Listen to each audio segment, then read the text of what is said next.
stood there small amongst the flames, village gone in sorrow's name. Tears reflected in the sky, shattered dreams and whispers die.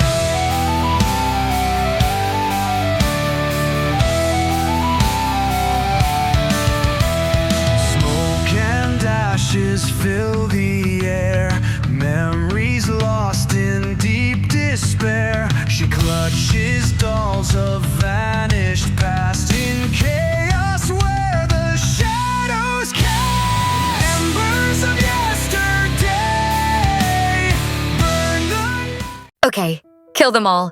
That sounds like a plan. Mika said, smiling brightly, looking out of the window. So, how exactly are you going to do that? She said, looking up towards the blue light once more. Do you have, like, lasers or cannons or something? Please tell me you have cannons. I would love to see them explode. Well, no, unfortunately, I don't have anything like that, Mika. My current physical format lacks any solid hardware of that nature. Currently, my body is mostly comprised of microscopic machines, nanotech. These machines are what form my body. They did have some sort of physical state originally. I unfortunately lost the files during whatever event caused me to lose my data, so not knowing what physical form to take. The nanites simply created a form that would be capable of harvesting the materials necessary for reconstruction. They just didn't know what to reconstruct into. So I kind of sort of just became what I am now. So as far as weapons, I don't have any. At least not any that fire guns or lasers. However, I doubt that they'll be necessary. The voice exclaimed to Mika. And based on your memories of the ship, its weaponry isn't powerful enough to destroy my nanite composite body. So I'm not in any danger. I'm able to produce a field of energy and a solid form substance around you. So you're not in any danger either, even if they do fire on us. Okay, So, if we don't have guns, how do we take them out? well, I thought that'd be obvious. I just do it the same way that my nanites have been doing it from the beginning. We're going to eat them, which will in fact help me a great deal. Currently, I don't have any sort of propulsion systems or any other very important systems, like life support, which I think you're eventually going to need. The amount of oxygen that is contained within the sphere that you're currently in is all that I have. Eventually, that's going to run out. So before then, I should probably absorb a functioning life support system. What? So you're telling me that you can just absorb systems from a starship? Well, yes. The voice replied to Mika. As I said, I was originally a starship. And as I don't have time to construct functioning life support systems fast enough to keep you alive, it would be best if I simply take them. I'm able to scan anything that I come in contact with. So once I come in contact with the ship, then I can get detailed scans. After that, I can simply take whatever I need from it. Honestly, it's not that impressive a vessel. I assume what I will gain from it will be minimal. However, for the moment, every bit will help. So you're going to eat the ship? Yeah, basically. That is so cool. That's way better than a cannon. Mika shouted. In fact, I think that needs to be like your primary thing. In fact, you named me Captain, right? Mika shouted, still staring up at the blue lights. Yes, of course, you're the captain.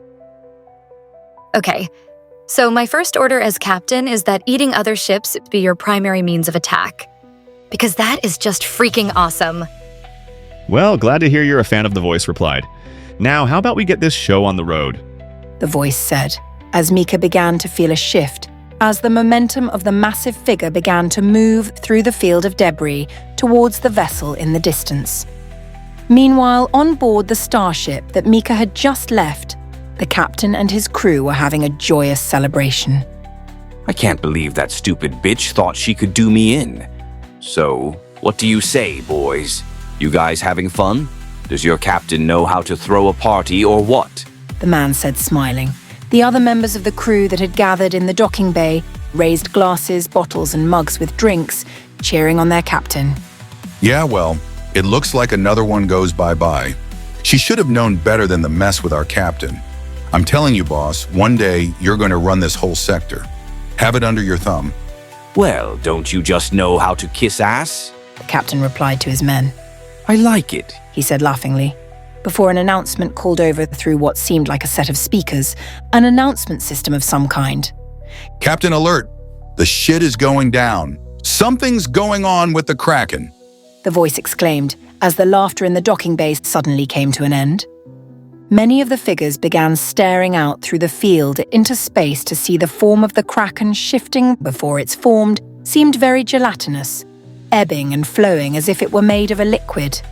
But as all of them gazed out into the distance of space and looking towards the Kraken, they began to note that it was changing.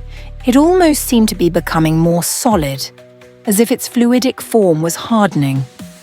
It still held a very squid-like shape, but several of the tentacles seemed to point forward and become rigid, while the larger body mass also became rigid, but also more pointed, the entire thing beginning to angle in their direction. What the hell is going on? It's never done that before.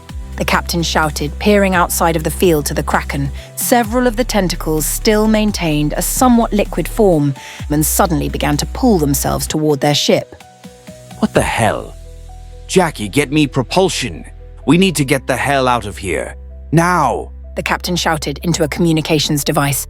I'm working on it, Captain.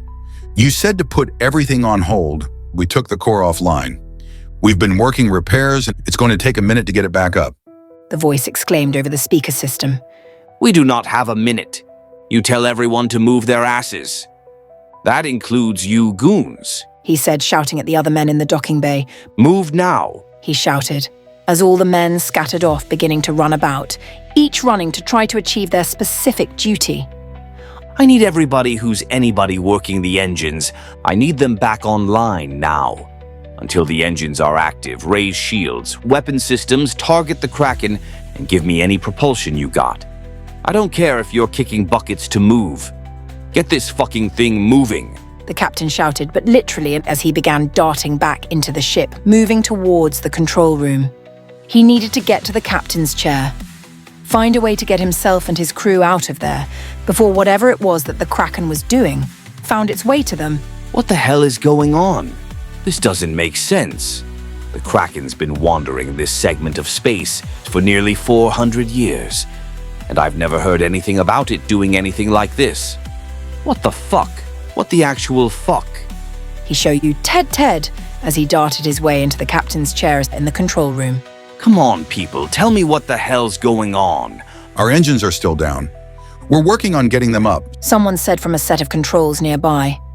We've raised shields and we've targeted weaponry. Another individual shouted from his own set of controls. Sir, I've engaged propulsion. Currently, all we have is minor impulse. Our primary energy reserves are running low because of the shields. And because the core is offline, we're not moving very fast at all. Current projections say that the Kraken will catch up with us in under a minute. It's moving towards us very quickly, sir, and having to maneuver around all of this debris is causing us to lose time. Are you telling me you can't do anything about this? Sir, it is not a choice. If we keep our shields up, then we can't have maximum impulse. That means we can't go faster. But it's a double-edged sword, sir. If we cut off our shields and go for maximum impulse, then we've got no defense. This entire place is a minefield of debris. With no shields, we could be looking at massive amounts of damage if we try to fly through this at high rates of speed. If something gets lodged in one of the engines, we won't be able to move at all. Basically, sir, there are no good choices. Shit, how the fuck did this happen? The captain shouted, gripping into the armrests on his chair. What the hell is going on? He exclaimed. Sir, we're pulling up visual now. As an image began to holographically display next to the window that peered out into the space that they were traveling through. In the holographic display showed a large silver metallic creature rapidly closing the distance on them. As it did, the long tentacles that had hardened themselves seemed to begin to spread out, widening, and on the ends of them seemed to be barb-like hooks that began to spread themselves out across the lengths of the tentacles. What the hell? What is it doing? He said, staring at the screen. As beyond the tentacles, a large gaping maw began to open, closing the distance on the camera visual, and thus on the ship itself. This isn't freaking happening. It can't be happening.